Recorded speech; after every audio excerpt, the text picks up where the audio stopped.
All right, welcome to our webinar about psychology at UWL. Thanks for joining us today. We look forward to talking to you and answering your questions. I'm Jenny Tate from the Outreach team, and we're also joined by Priya Parmar, the Student Recruitment Team Leader, Sonia Lucci from the International Office, and Dr Ben Hine, who's the Senior Lecturer of Psychology from the School of Human and Social Sciences. Hello. So today's webinar is geared towards undergraduate study at UWL. Some of you online will be holding offers to come and study with us in September, and others won't yet have applied or may be thinking about studying with us in future years. Either way, today's webinar will be relevant to you. We're pleased to welcome all of you from across the UK, Europe, and further afield.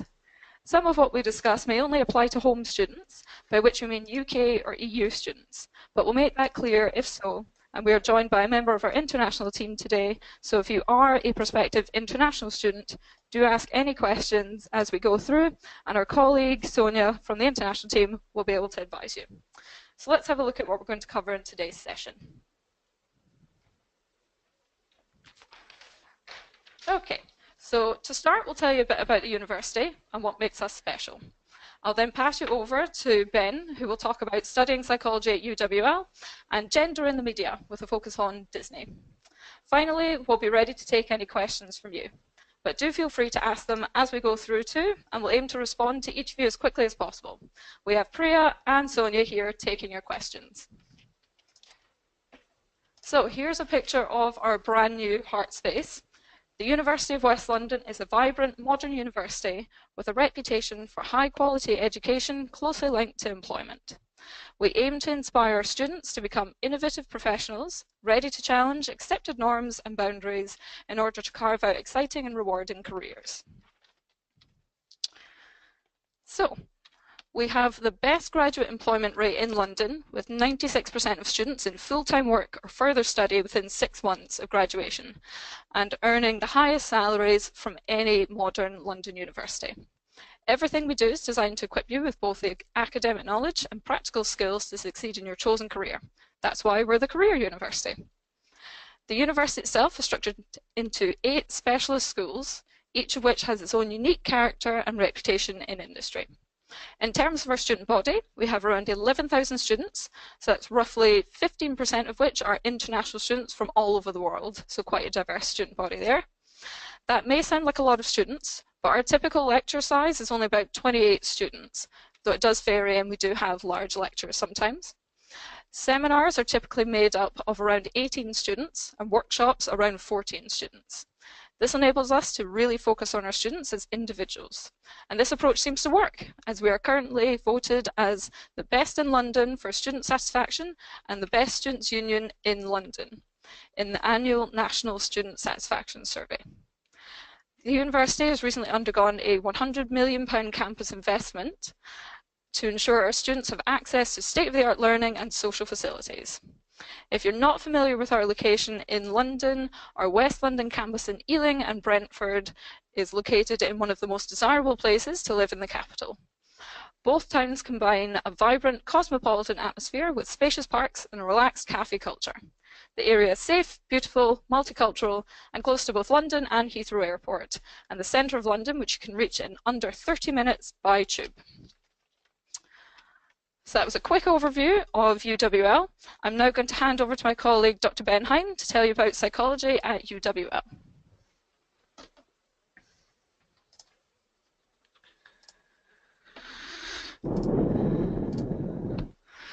Okay, let me just get myself sorted out here.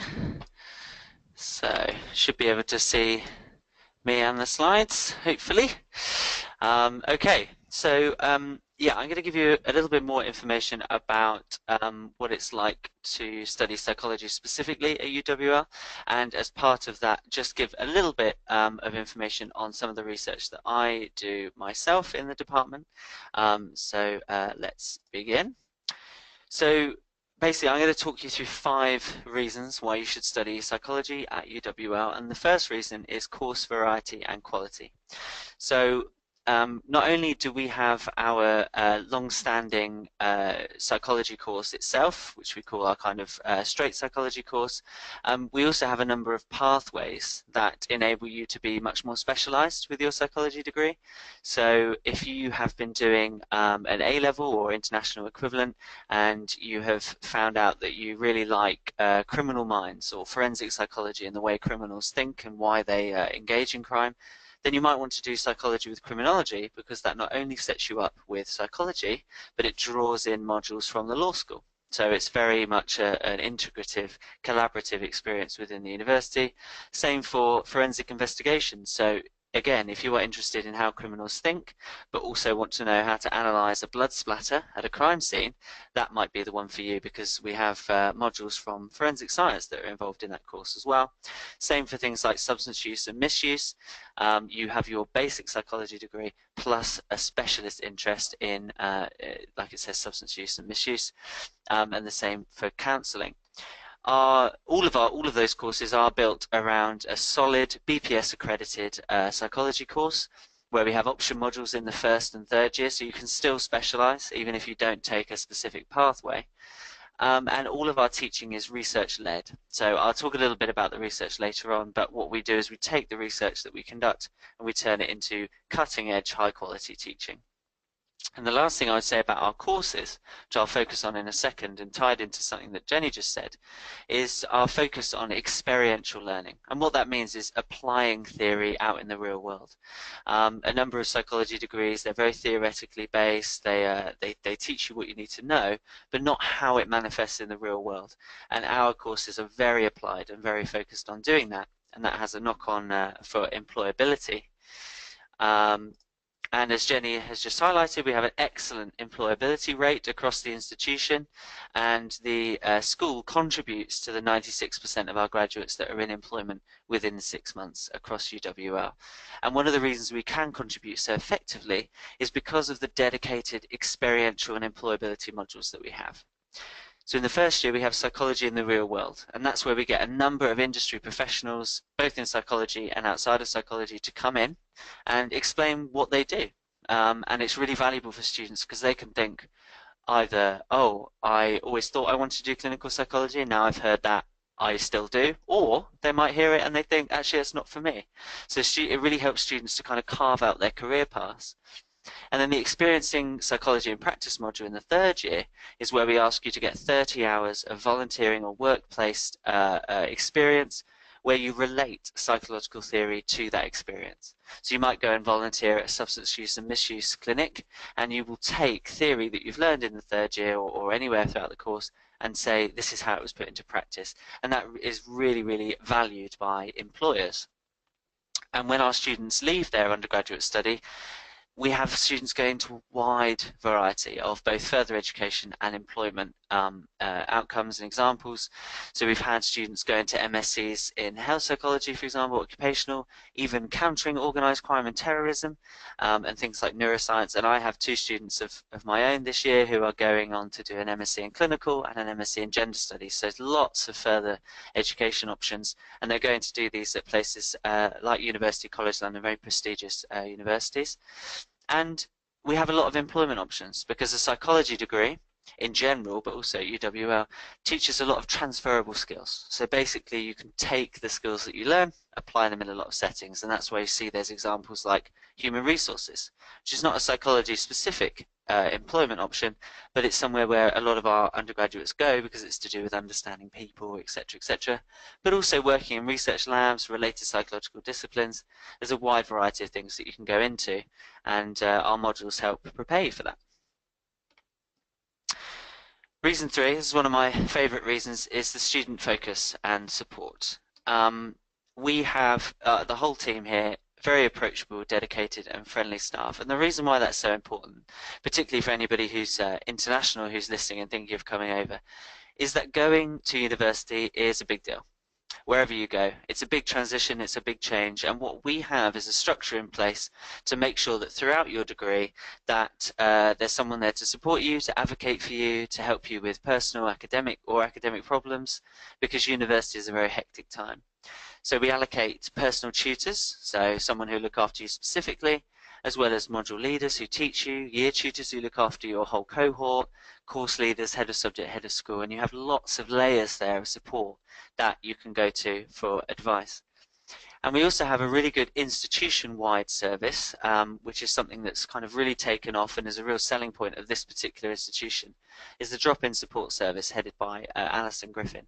And that's a uni-wide system of support where you can go outside of the faculty, speak to someone about any problems you might be having.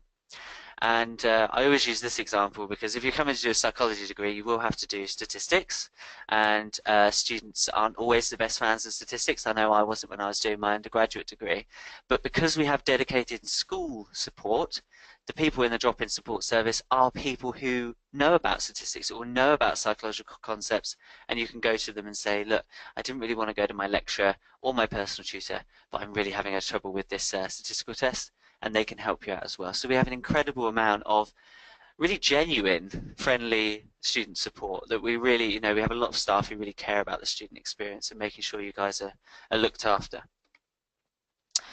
My other favourite reason 4, is the research that we conduct in the department. Now, many students don't actually think about this when they're looking at a university. They look at things like teaching quality, student satisfaction, but the research that's being conducted within the department is really important as well, for 2 reasons. First of all, good quality teaching follows on from good quality research. So if we are doing research that is the cutting edge of our field, you know that you are getting the most up-to-date experience and knowledge, which is obviously a good thing. And the second thing is that the research that's being conducted will add to the prestige of the university. So if you go to a department that's doing great research, your degree will be known and will be worth that much more when you leave the university. So within our department, for example, we conduct a lot of research that influences social policy, contributes to academic fields, and makes a real difference to people's lives. And I'll just give you a few examples.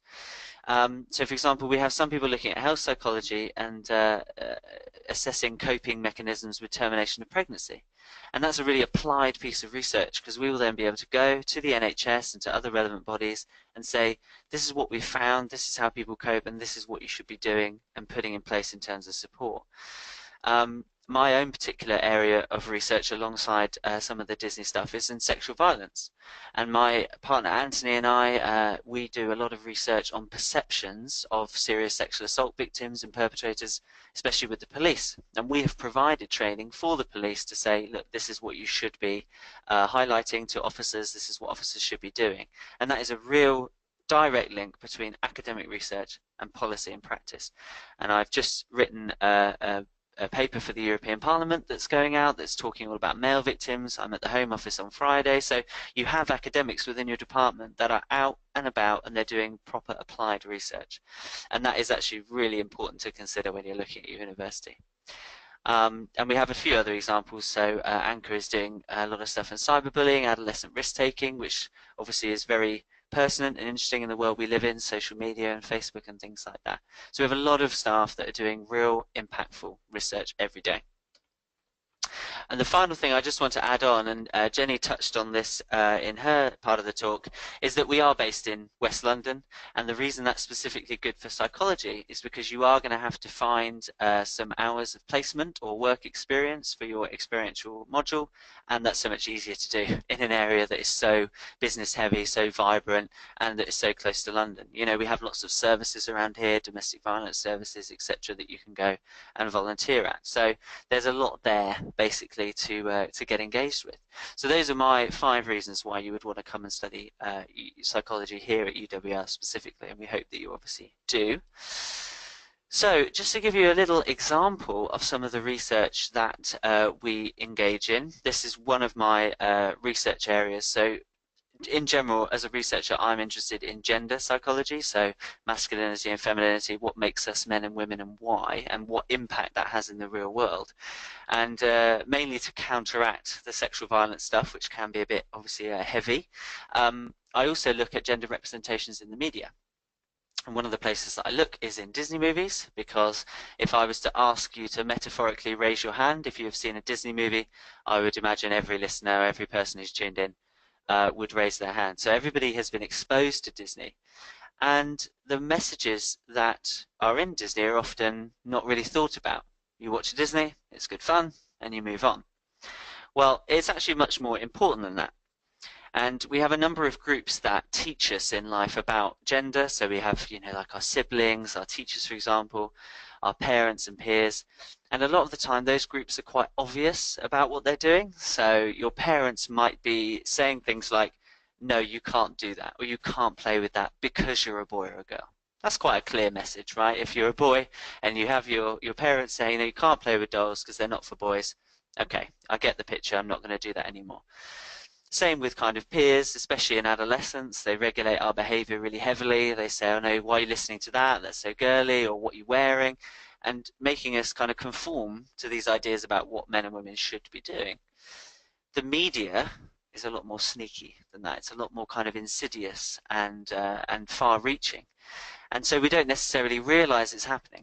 And this is through all types of media, in the newspapers, books, music videos and music lyrics, and, for example, in film and TV. We see things and we look at them and we don't think that anything kind of profound has been said, but they're giving you really clear messages. So let's have a look at Disney. And the reason that we're focusing on Disney is because who doesn't know Disney? It's so famous. It's one of the most famous brands in the world. And we look at some of these statistics. I mean, they're pretty crazy, really. The 2015 gross revenue worldwide was $52.5 billion. So it's a powerful conglomerate company. They have loads and loads of marketable products. So in the Disney Princess range alone, there's 30,000 different products that you can buy. And some of the most recent movies, Tangled, Brave and Frozen, have made 2.4 billion at the box office worldwide. So they're popular things, and people love going. I mean, I still love Disney, and as a late 20s man, I still love Disney. And so it's worth having a look at for these reasons. So this is what I do, my research. I take theory that we have here and I apply it to different types of media. So gender schema theory proposes, and for anybody who isn't doing psychology, a schema is basically a mental representation of the world. So the example I always use is a restaurant schema. So when you go into a restaurant, you know what's going to happen because you've done it before and you have a schema for that.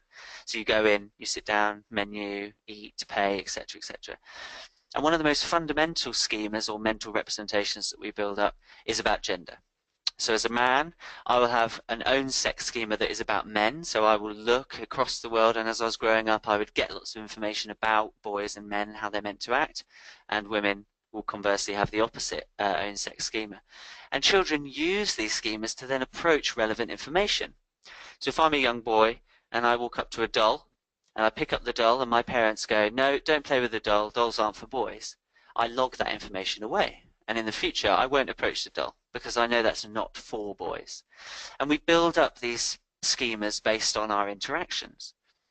And Carol Martin, who I've met a number of times, says that children develop these beliefs based on their observations, which makes sense. We learn about the world around us through looking at things. Now, when you combine that with things like cultivation theory, which says that media content helps develop these concepts regarding gender and social behavior, you can start to think the way I think, which is, maybe media like cartoons, films, have a really big impact on how we view these things. And people often make this content that's targeted based on gender because they know that kids gravitate towards this knowledge. And that's the reason why when little girls sit in front of Frozen, it ends and they go, I want an Elsa costume. I want to be Elsa, because they become gendered role models for those kids, and it helps with marketing and earning Disney the money that I showed you in the other slide. Combine that with the fact that most people see Disney films when they're growing up. I know, I mean, I've seen them all, obviously, many times. They're very popular amongst children, not necessarily because of the gender messages, but because they're so colourful and magical and fantastical, and the music is great. So children are sat there like, this is amazing, and they're captivated. And finally, parents love them because they can sit their child down for about 90 minutes and the child will stay there. It won't go anywhere. The child will love what they're seeing, and they view them as high quality family entertainment. However, Disney films came at different times, different social norms were prevalent. So what we need to think about is, what is Disney teaching children about gender? And that's an important question for me. So I'm just going to take you through a few key studies, 2 of which are published and 1 of which is something that I'm conducting at the moment, to show you that, you know, we're engaged in current research in the department that kind of asks these questions. So Tobin did a study on Disney movies up until 2001, so including all the 90s movies like Little Mermaid and Mulan and things like that. And they looked at this in a qualitative way, so descriptively. And this is slightly different to how I usually do it, because usually I would ask the audience what they think. But when we think about women and princesses in particular in earlier movies, so this is things like Snow White, Cinderella, and Sleeping Beauty, what do we think of? Well, usually we think of princesses that are damsels in distress. They're getting themselves in all sorts of situations and they often need saving. So Snow White eats the apple and she falls into a deep sleep and she needs the prince to come. Sleeping Beauty pricks her finger on the spinning wheel. We think of, if you take Snow White, for example, she's running through the forest. She's terrified for her life. All the woodland creatures are running with her, which is something I've never understood. And then she gets to the house, which is safety, shelter. What's the first thing she does? She cleans it. I've never understood why that would be your first go-to thing, and it's giving the message about women as being inherently domestic. And she also loves doing it. Whistle while you work, she's having a great time. And this is what Tobin found in their study.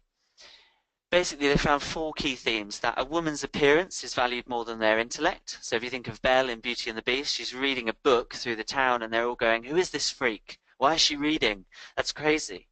That women are helpless and in need of protection, so they're always needing saving by the big strong prince. That women are domestic and likely to marry, so in these films they also have a very strong romantic narrative. It's all about, when will my prince come? When will my, when am I going to get married? And a lot of the conflict in those earlier movies is about those love interests.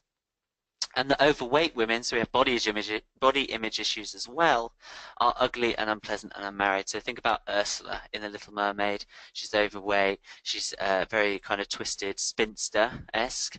And I've noticed if you freeze frame Frozen at certain points, the width between the outside of their eyes is actually greater than the width of their waist, which if you saw someone on the street that looked like that, you'd be very worried for their health. But that's the kind of images that Disney are putting across.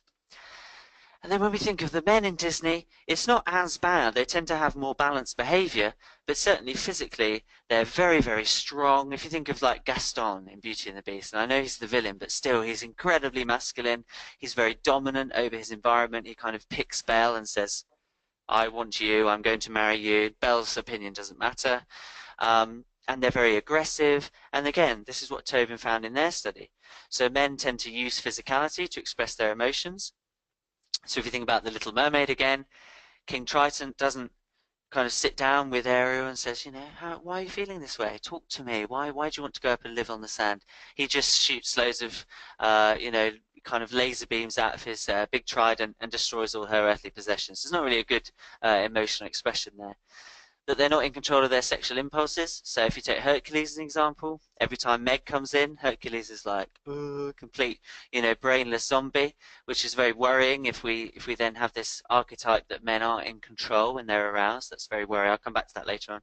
That they're strong and heroic, and that they have non-domestic jobs, etc., etc. So we see this split between this kind of weak, passive females that are presented and strong, confident, assertive men that are presented. And this is backed up by Dawn England's study, a good friend of mine, when she looked at this and basically coded the behavior across a bigger time frame. And she found the similar kind of things. She found that princesses exhibited more feminine characteristics than princes did. Particularly found this interesting finding, that this is actually changing over time. So whereas princesses like Snow White, only 14% of their behavior was masculine, 86% feminine, so very kind of traditional, not very realistic representations of femininity, especially in today's society. When that was compared to Princess Tiana from Princess and the Frog, very different, much more balanced set of behaviors. And the current study that I'm engaged in is adding these 3 movies as well as Moana in that coding to see if the trend has continued and it pretty much has. So princesses are becoming stronger, more assertive, while still being feminine. And interestingly, princes are actually becoming more feminine, which again is something we need to explore. And you know, things like the romantic conclusions have changed. So earlier in Snow White, Cinderella, it's all about when will the prince come? When will they get married? That's the only objective. And that's very in keeping with the 30s and 50s, the time when those films were made. And now in Brave, you know, Merida is actively fighting against getting married. She fights for her own hand in the competition for marriage, which is an amazing thing. And if we take Moana, there's no romantic storyline included at all, which is a real important progression for Disney in terms of teaching young girls. It's not just about finding a man, you're so much more than that. And it started with Princess and the Frog, because Tiana wanted to make her own business instead of finding a man. Yeah, so Moana is the most recent, and it's a great movie. If you haven't seen it, I'd recommend it. So you might be thinking, okay, who is this crazy person? And I can't believe he gets to look at Disney films as part of his job. What a hack. Well, it is actually very important, because if we think about all these theories that say to us, young boys and young girls take messages about their environment, about gender, sorry, from their environment, well, Disney forms a really important part of that. I loved Disney when I was growing up, and lots of children do. It's, you know, it's seen by the sheer monetary power that they get in every year. So it's a popular phenomenon. So if young girls and young boys are seeing these older movies, like Snow White, like Cinderella, what is that teaching them about gender? And how do those messages then translate into the roles that they take up over the life course? So, for example, if I am a young girl, and I see Beauty and the Beast, and I see her being mocked for her intellect, does that maybe correlate with the fact that less girls are likely to take STEM subjects like science, technology, engineering, and maths? Do I then feel more embarrassed if I'm intellectual because it's not viewed as feminine? And there are lots of other connotations that we have there. So I highlighted, and there's a scene in Beauty and the Beast where Gaston is trying to ask Belle to marry him. And he goes into her house, and if you see that, you'll remember he's kind of quite menacingly following her around the house. And she kind of laughs it off and is like, "Oh, Gaston, you're being so crazy." And he's kind of upturning furniture and things like that. It's quite serious. And it's kind of laughed off, and it's presented as quite funny. She opens the door and he falls in the mud. Fine. But if we look at that as a kind of normal interaction between a man and a woman, and that a man has to be quite dominant and quite forward and quite aggressive in sexual interactions, how does that maybe blur the lines when we come to things like sexual assault and consent? And that's where I come into this, in terms of linking up lots of different systems of teaching us about gender. So I think it is really, really important. And if you haven't ever thought about this before, I would encourage you, not that I want to ruin it for you at all. Often people say, "You've ruined Disney for me." What I'd like you to do is go back, revisit your favorite Disney, and I know you have one, and think about it through this framework. Think about, what is this teaching me about men and women specifically, about how they're meant to act? Because how we want to try and maybe use this is, maybe parents need to instead use Disney films as a basis for discussion about gender, rather than just letting it kind of wash over children and be absorbed by children. And maybe using children in a dialogue to promote healthier gender attitudes, because no one, you know, gender roles and gender attitudes have come a long way. No one agrees with this idea that women should be domesticated in the home, not wanting to pursue careers. That's outdated. It's wrong. But a lot of these movies still provide that gendered information for young viewers, and we need to try and make them more critical. Not least because this might tie into, like I said, some of my other areas of research. So yes, I look at gender in Disney. It's kind of my light-hearted research area, if you will. But I also look at attitudes towards sexual violence victims and perpetrators, particularly in police officers. And a lot of these systems are related to each other. The subjects you take at school will be related to what you've seen in the media, and that will be related to what your parents allow you to do, and that will be related to how your peers view you, etc., etc. And one of my most interesting areas, in terms of it's very understudied, is on male victims. Some of you may even think to yourselves, I didn't even know there were male victims of sexual violence and domestic abuse, but there are many thousands, but they are not investigated and they're not acknowledged because we have this idea of men as infallible, strong, dominant. There's no way they could be the subject of any kind of attack. Well, they are very regularly. And the fact that we have these attitudes about men means that we do ignore them, and that's a problem. So that's something I'm also working on. I also have other interests of gender and being nice, so pro-social behaviour, and also on atypical development, things like tomboyism and how we view those children. So that's just a little insight into what I do, why I do it, and why it's interesting. And the reason that I've gone into detail with that is for a couple of reasons. Firstly, just to show you that we are engaged in active, relevant research, not just in Disney. One of our papers has been published this year in a very prestigious criminology journal about police officer judgment. So we're conducting very meaningful research that will feed into your teaching if and hopefully when you come here. So thank you very much for listening, and I am going to be around for a little while to answer any psychology specific questions that you have, but other than that I think I'm going to transfer power back. So thank you very much for listening, and like I said, hope to see many of you at some point studying here in the future. Thank you very much.